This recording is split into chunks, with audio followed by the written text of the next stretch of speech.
A verdade da fé, sem rodeios. Reflexões com Ricardo Gondim. Evangelho de João, capítulo 14, dos versículos 1 ao versículo 6. Crise. Há pouco tempo eu me lembro que houve uma propaganda, não só nos outdoors, mas uma propaganda que foi veiculada pela televisão, em que as pessoas na propaganda, os marqueteiros, os que bolaram a propaganda, mostraram que a palavra crise, se você tirar o S da palavra crise, do substantivo crise, ele vira um verbo, crie.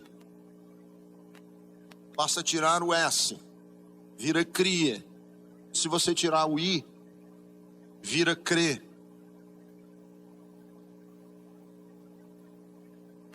Então é possível que todos nós que atravessamos crise, transformemos as nossas crises no ato de crer, ou no verbo, no imperativo, crie. Agora, nós temos que admitir que a maior parte de nossa vida,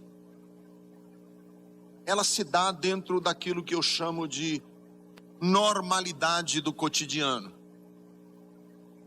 E o que é normalidade? É como está previsto.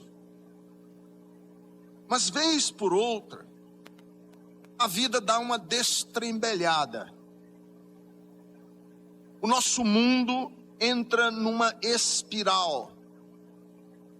E uma espiral para baixo. Essas espirais, esse descarrilar do trem, é que eu chamo de crise. Que é quando a nossa vida sai do previsto. Quando a nossa vida sai do trilho, da programação que estava prevista.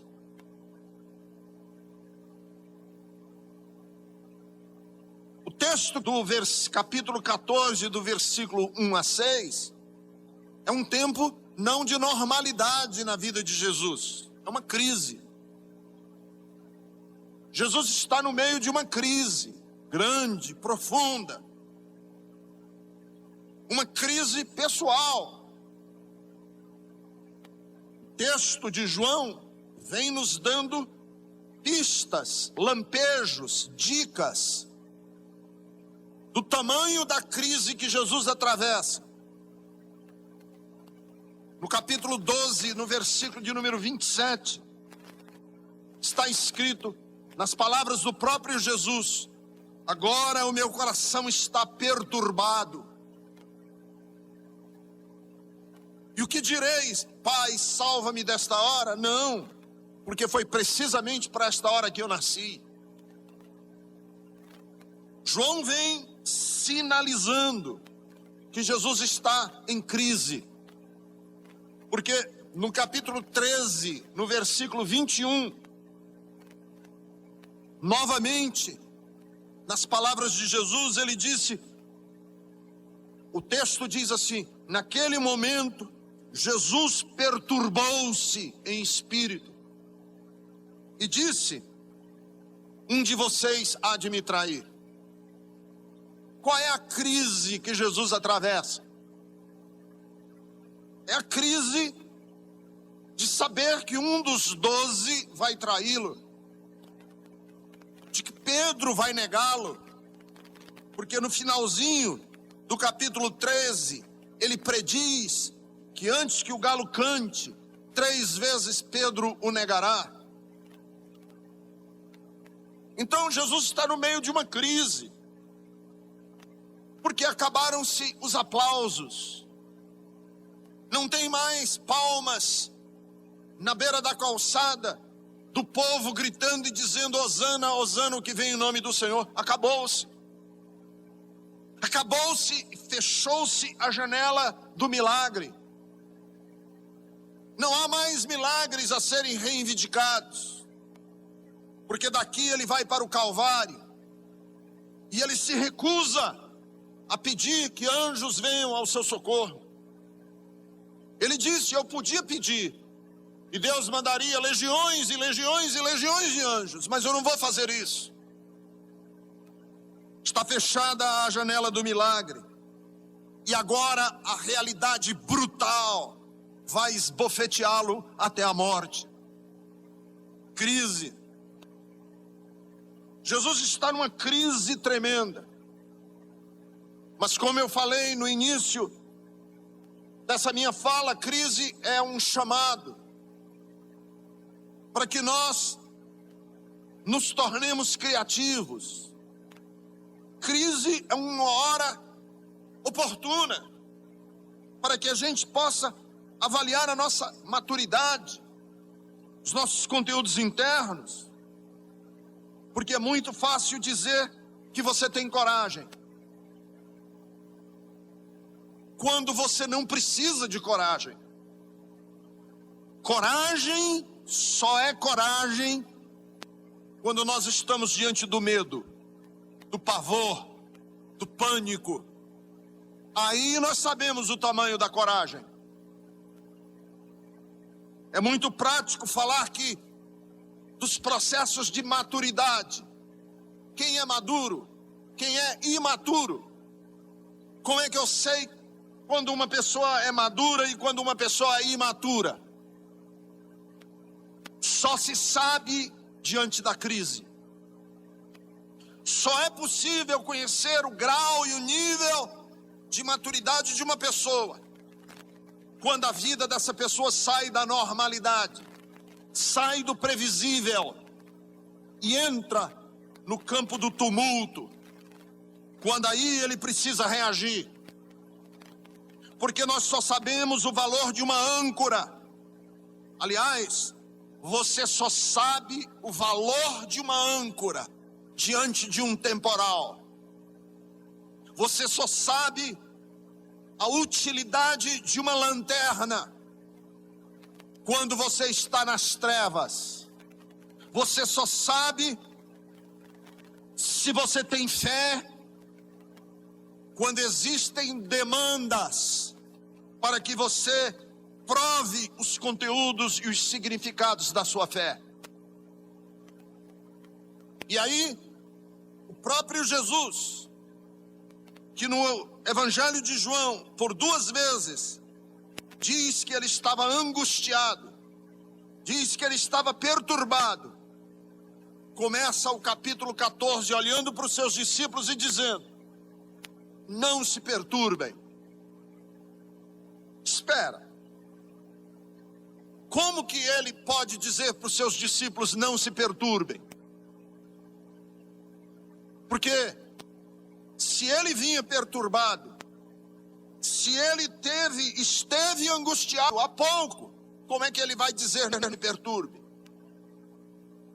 Porque eu acredito que diante do impasse, da decepção, do desencanto, da traição, da dor que Jesus atravessou aqui, ele, Jesus, conseguiu transformar a crise que ele estava vivendo num processo criativo. Ele, Jesus, conseguiu. Por isso é que ele pode dizer para os seus discípulos: não se perturbem.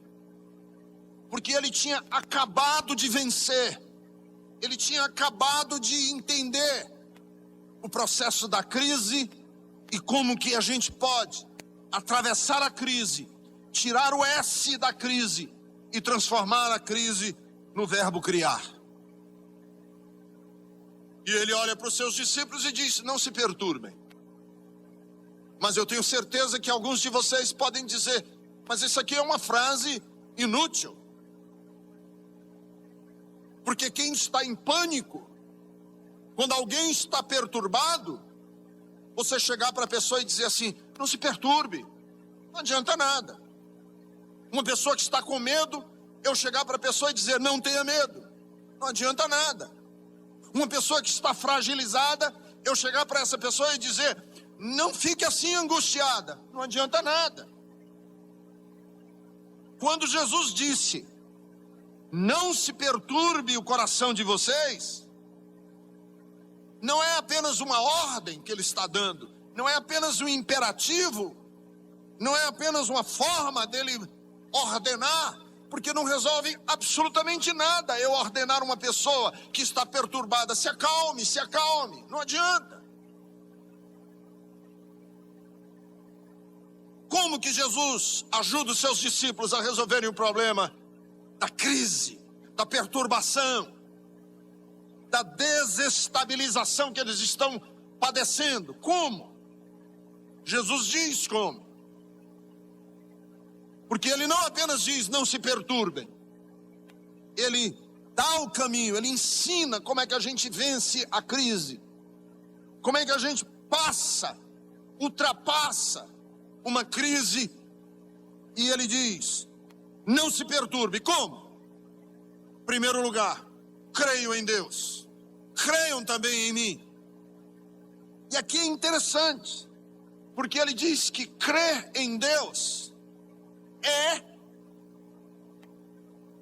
o jeito,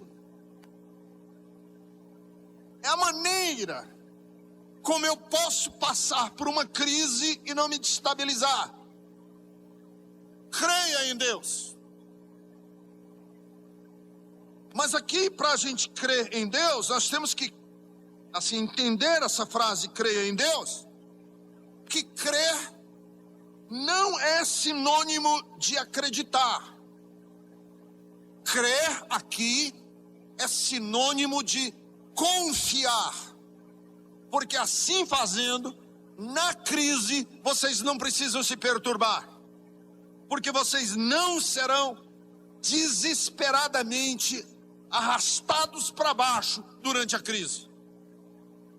Agora, vejam, da mesma maneira que é possível você transformar crise num processo criativo, fé pode deixar de ser um substantivo abstrato e virar verbo. Fé quer virar verbo, quer virar ação. Porque fé que não se transforma em ação é fé morta. Fé é uma ação de Deus dentro da gente, movida por uma confiança que nós temos em Deus. Eu confio em Deus. Por quê? Porque fé aceita a palavra de Deus como sendo caminho da sabedoria que eu vou usar para atravessar aquela crise. Fé é confiança, uma confiança inabalável que eu tenho, de que a minha dignidade como filho de Deus não vai ser posta em dúvida quando eu atravessar a tempestade. Eu não preciso ter medo de que eu perdi o meu elo de ligação com Deus porque eu estou atravessando uma tempestade. Fé, eu confio no amor de Deus, mesmo quando a vida está sem horizonte, mesmo quando a doença bate na minha porta e a morte ronda a minha casa. Eu estou certo de que o meu Redentor vive e de que eu sou seu filho e ele é meu pai. Então fé me desafia a ir à frente. Os discípulos estão perturbados. E Jesus percebe que eles estão perturbados, porque é antevéspera da cruz, é o campo da decepção. Os discípulos estão arrasados interiormente, entristecidos na alma. E aí Jesus diz assim: não se turbe o coração de vocês, creiam em Deus, creia também em mim. Por que crer em Deus? Porque fé é um desafio. É um desafio. Imaginem uma pessoa que está com um diagnóstico fechado de câncer, desenganado do médico. O que é fé? Para esta pessoa que está desenganada do médico, é o desafio de qualquer que seja o prognóstico. Eu vou atravessar os últimos momentos da minha vida com uma dignidade tal, sabendo que eu mesmo que passe pelo vale da sombra da morte, não preciso temer mal algum, porque o Senhor estará comigo, a sua vara e o seu cajado vão me consolar. O que é fé para uma mãe, como eu tive essa semana, um e-mail de um pai, de um rapaz no Rio de Janeiro, jovem, evangelista, 19 anos de idade, terminou o culto, estava voltando para casa, houve um tiroteio de bandidos e uma bala perdida matou o filho dele. Domingo depois do culto, uma bala perdida matou o filho querido daquele pai. E ele escreveu um e-mail para mim, até reparti com os pastores, devastado, destruído. O que é fé para este homem? O que é que significa ter fé para este homem agora? Aí eu digo para ele, fé é uma coragem de acreditar que mesmo a partir das cinzas do luto, da dor mais terrível que pode existir no coração de um homem, você pode se levantar. E o Evangelho vai lhe dar coragem para viver o resto dos seus dias, transformando aquilo que foi uma desgraça numa coisa bonita para a glória de Deus. Coragem. Fé pode ser uma fortaleza. Essa fortaleza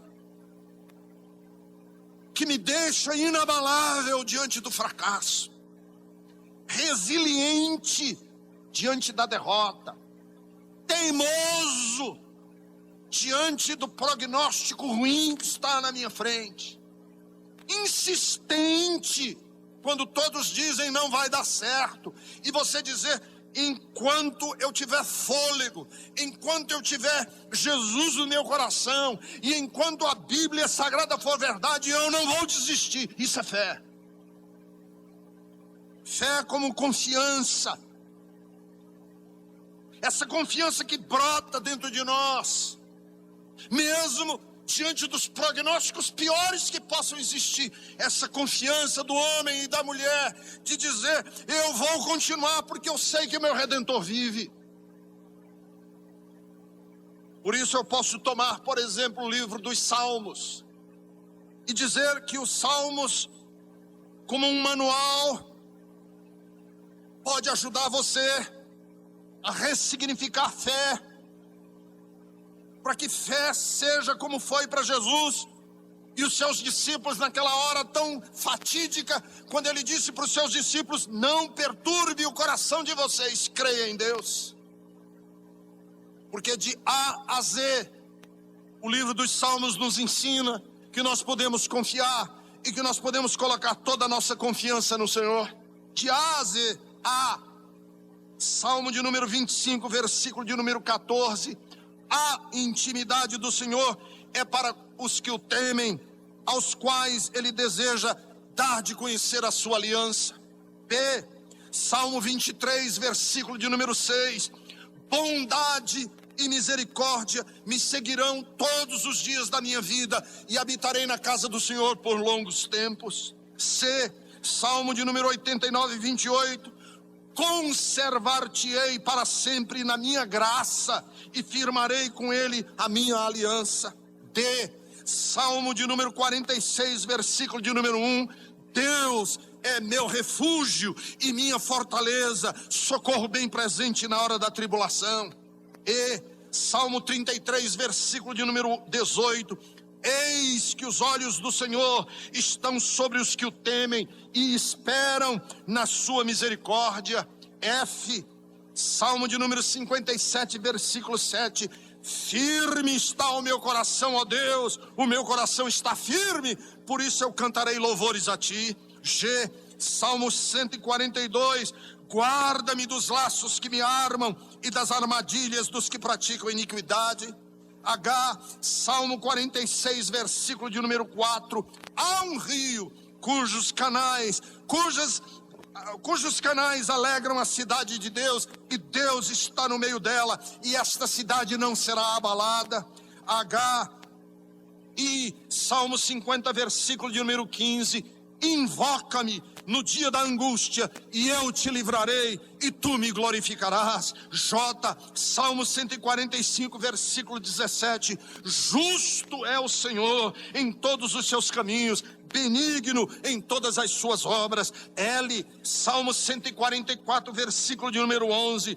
Livra-me e salva-me do poder dos estranhos, cuja boca profere mentiras e cuja direita é direita da falsidade. M, Salmo 94, versículo 22. Mas o Senhor é o meu baluarte, o meu Deus, o rochedo onde eu me abrigo. N, Salmo 112, versículo 7. Não se atemorize de más notícias, porque o seu coração é firme, confiante no Senhor. O, Salmo de número 116, versículo 6. Ó Senhor, vela pelos simples. Eu achava-me perturbado, mas Ele me salvou. P, Salmo 9, versículo 18. Pois o necessitado não será para sempre esquecido, e a esperança dos aflitos não há de se frustrar permanentemente. Que, Salmo de número 69, versículo 29. Quanto a mim, porém amargurado e aflito, o Senhor é o meu socorro, o meu alto refúgio.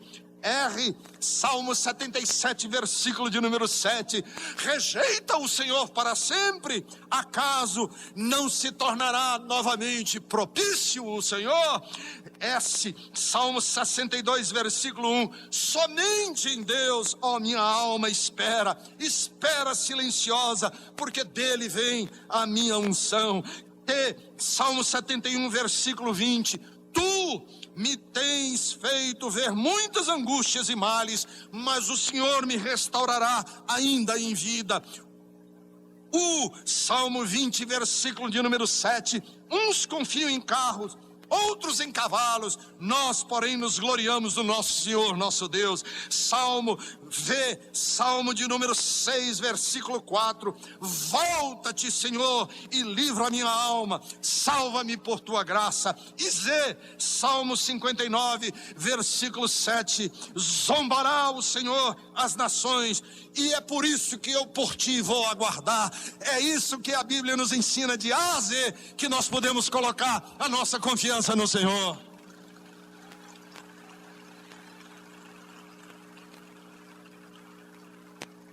Crise, muito grande a crise, mas não se perturbe o seu coração. Como? Confia em Deus. Segundo, ressignifique a ideia que você tem de céu. Na casa de meu pai tem muitos quartos. Não é fuga, é um outro conceito de céu. Vejam bem, onde eu quero chegar. Uma das mais vigorosas metáforas que nós temos na Bíblia de céu, do céu, lugar onde nós vamos morar depois que a gente morre. Uma das mais fortes metáforas é a de Canaã, a terra prometida. O povo estava opresso, significando que no Egito eles estão debaixo de um poder opressivo. Deus os tira de lá e eles se tornam peregrinos em busca da terra prometida, Canaã. E esse Canaã é símbolo do céu. Quem somos nós? Peregrinos em busca do céu. Só que esta metáfora do Antigo Testamento, ela é pobre, ela é insuficiente. Não é que ela seja ruim assim, ela não é que está errada, não é que está errada, não. Ela é insuficiente. Por que ela é insuficiente? Porque eles saíram da terra prometida, ou do Egito, em busca da terra prometida.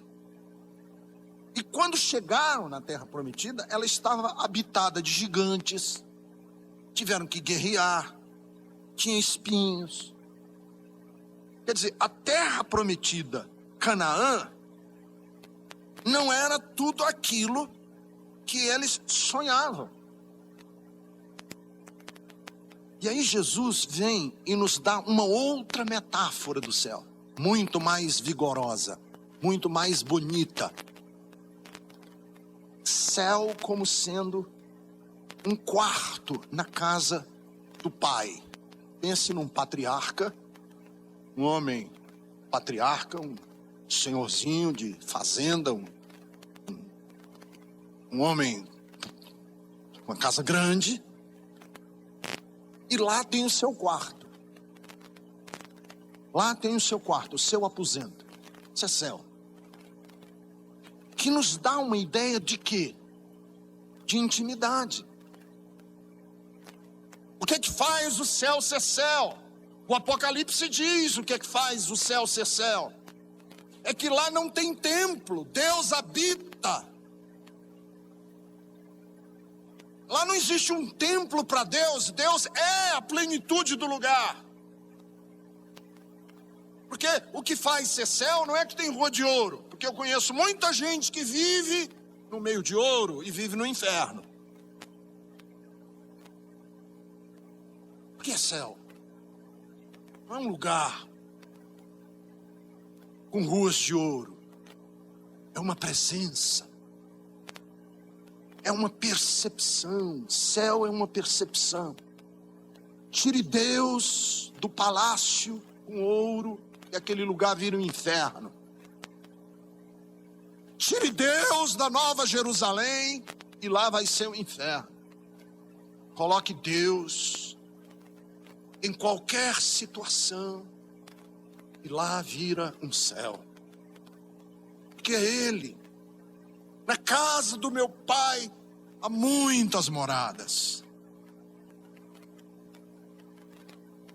Que indica essa sensação que nós temos de que nós somos bem-vindos na casa do Pai. Deixa eu dar um exemplo com a minha vida.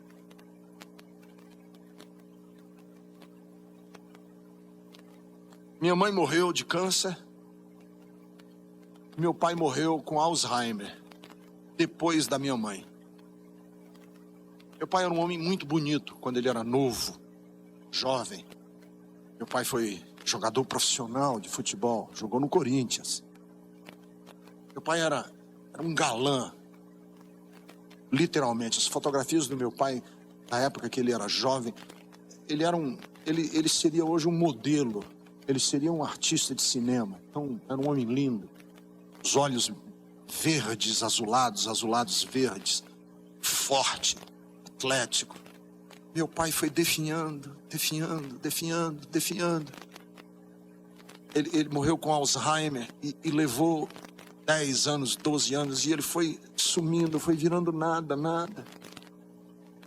Quando meu pai morreu, eu fui para Fortaleza, cheguei lá, fechei os olhos dele.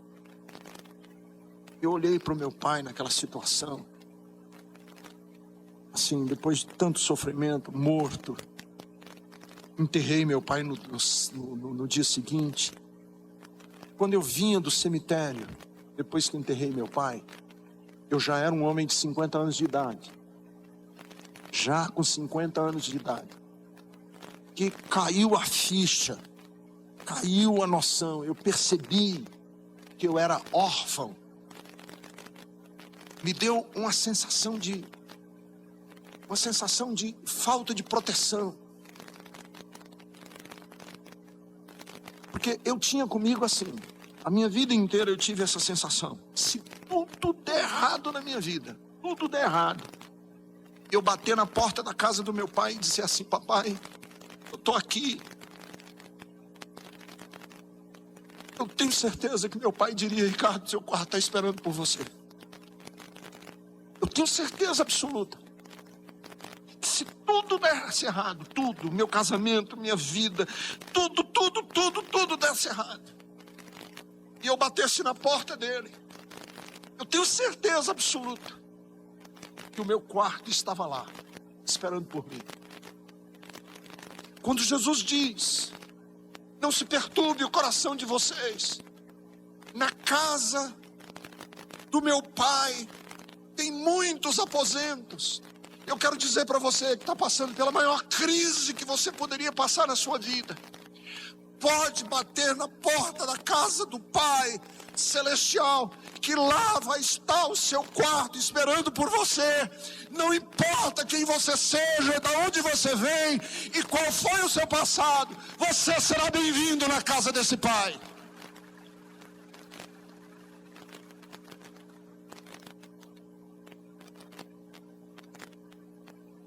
Não se perturbe o coração de vocês. Confie em Deus. Na casa do meu pai tem muitas moradas.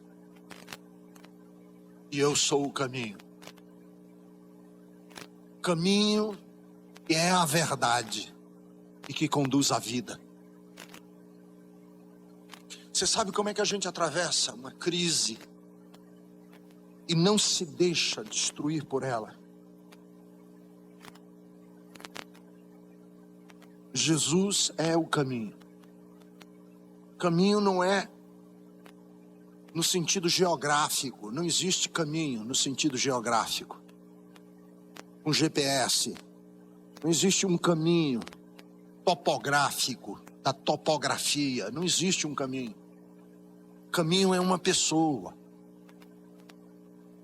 No seu, na sua problema ou situação, não se desespere, porque nós temos alguém que vai conosco. Ele é o caminho, e é um caminho verdadeiro, porque é um caminho da verdade. Esse caminho sempre conduz à vida. Eu digo assim: não se desespere. Mas se a vida se desesperar para você, caminhe, mesmo debaixo do desespero, porque você não andará sozinho. A Bíblia diz: ainda que eu ande pelo vale da sombra da morte. E esse vale da sombra da morte não é Jesus. Jesus não é o vale da sombra da morte. Ele é quem vai conosco quando a nossa vida se transforma num vale de sombra e de morte. Então Cristo não veio para eliminar o nosso sofrimento. Não veio para explicar por que sofre o justo. Ele veio encher o coração de homens e de mulheres com a sua presença, para que a gente possa permanecer mesmo quando a vida der tudo errado.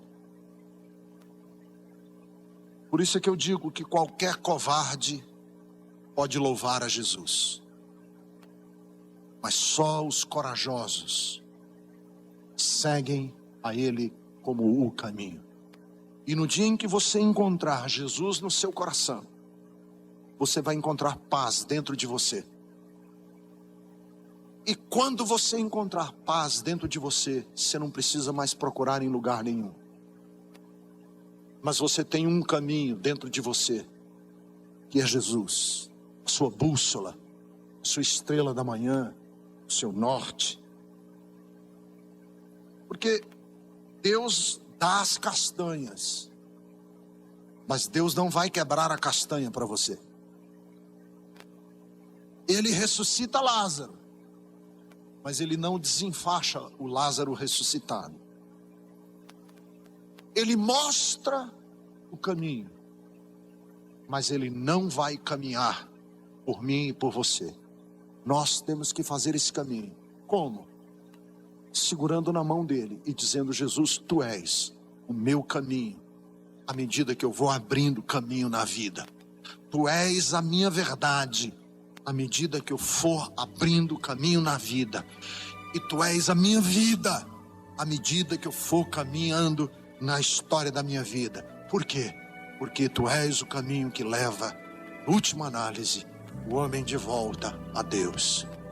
Eu sou o caminho, a verdade e a vida, e ninguém vem ao Pai senão por mim. Então nós somos peregrinos na direção da casa do nosso Pai, segurando na mão de Jesus.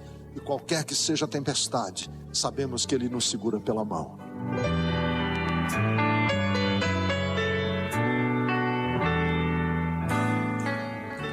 Acabamos de ouvir a mensagem, pastor Ricardo Gondim pregando Crise, uma oportunidade de repensar a vida, no Evangelho de João, no capítulo 14.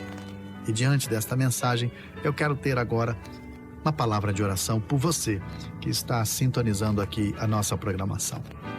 Pai bendito, que cada ouvinte que tem enfrentado situações tão difíceis na sua vida possa de alguma forma ter sido alcançado por esta palavra, por esta mensagem, ter sido envolvido pela sua graça.